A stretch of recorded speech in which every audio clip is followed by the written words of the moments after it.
Hello students. Previous video में हम लोगों ने पी ब्लॉक के ग्रुप 15 एलिमेंट्स का फिजिकल प्रॉपर्टी के बारे में अध्ययन किए हुए थे। इस वीडियो में हम लोग अध्ययन करने वाले हैं chemical property of group 15 elements के बारे में। तो चलिए देखते हैं पहला रासायनिक गुण क्या है ग्रुप 15 एलिमेंट्स का।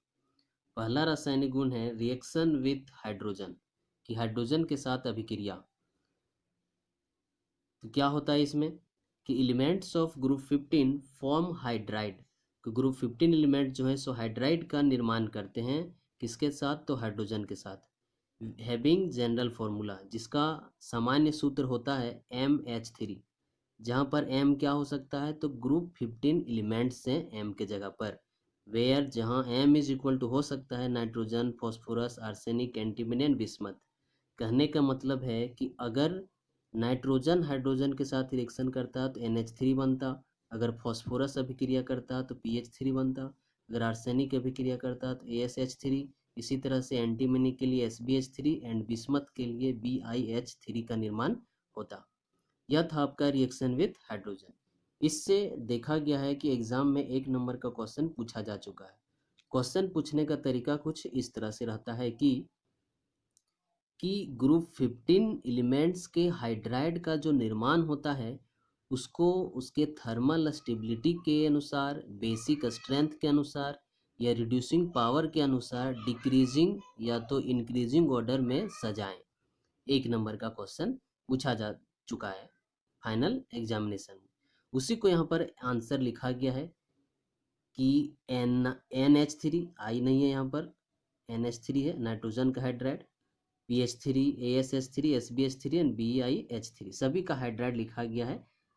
यहाँ पर देखोगे तो डिक्रीजिंग ऑर्डर में लिखा गया है कि यह जो है सो डिक्रीजिंग ऑर्डर में लिखा गया है। क्यों? क्योंकि थर्मल स्टेबिलिटी का जब बात करते हैं ग्रुप 15 एलिमेंट्स के हाइड्राइड में, तो वह जो है सो नाइट्रोजन से जब हम लोग आगे बढ़ते हैं बिस्मथ की ओर तो वह डिक्रीज होता है।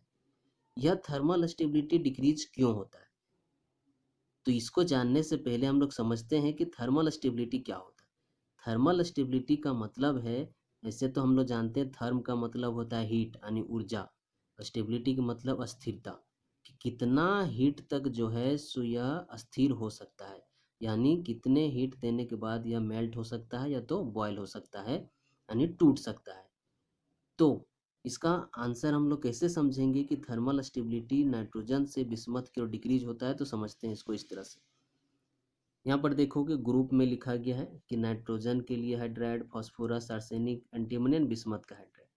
हम लोगों ने प्रीवियस वीडियो में पढ़ा हुआ है कि जब हम लोग किसी ग्रुप में up to down the order आते हैं तो atomic and ionic radii increase होता है। अब atomic and ionic radii increase होता है और हम लोग यह भी जानते हैं कि जिसका साइज बड़ा होता है उसको तोड़ने में सुविधा होता है। तोड़ने में सुविधा हुआ, आसानी हुआ, इसका मतलब क्या हुआ? ऊर्जा कम लगा।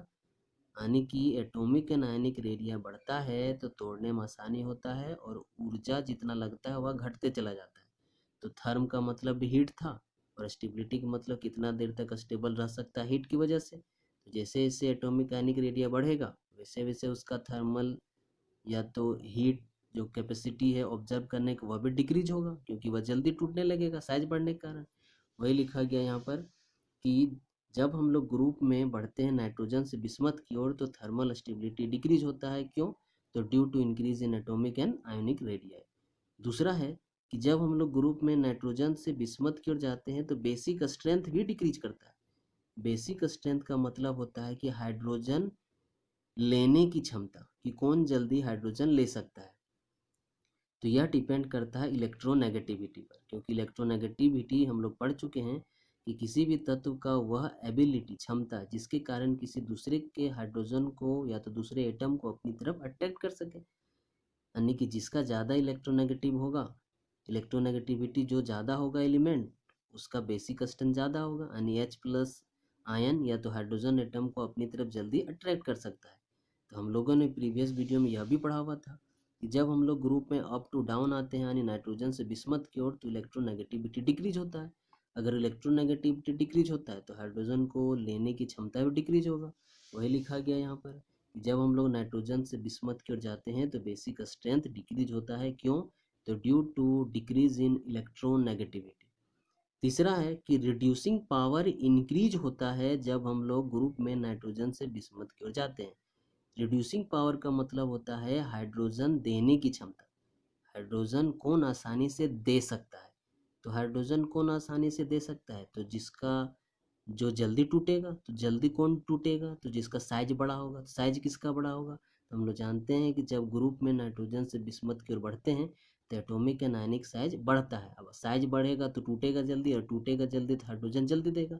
इसलिए रिड्यूसिंग पावर भी इंक्रीज होगा, क्योंकि रिड्यूसिंग पावर का मतलब ही है कि जल्दी एच एटम देना, हाइड्रोजन एटम को देना। यानी कि एटॉमिक और आयनिक रेडियाई के नाइट्रोजन से बिस्मथ की ओर बढ़ने के कारण रिड्यूसिंग पावर जो है सो इंक्रीज होता है। यह था आपका फर्स्ट केमिकल प्रॉपर्टी।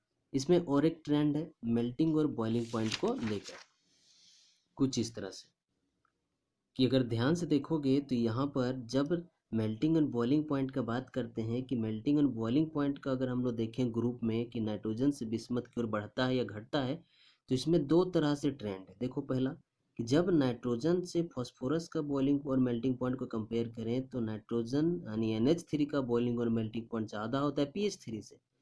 उसके बाद क्या है कि पीएच3 का मेल्टिंग पॉइंट को बाकी सारे हाइड्राइड से कंपेयर करें तो इसका कम होता है, फिर इसका ज़्यादा, फिर इसका ज़्यादा, फिर इसका ज़्यादा। कहने का मतलब कि पहले मेल्टिंग और बॉइलिंग पॉइंट जो है सो डिक्रीज हुआ और फिर यहाँ से जो है सो इंक्रीज हो रहा है।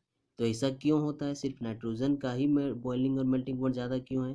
क्योंकि नाइट्रोजन जो है NH3 में वह ज़्यादा इलेक्ट्रोनेगेटिव है, और इलेक्ट्रोनेगेटिव होने के कारण जो है सो यह लेट से मेल्ट होता है या तो बॉयल होता है।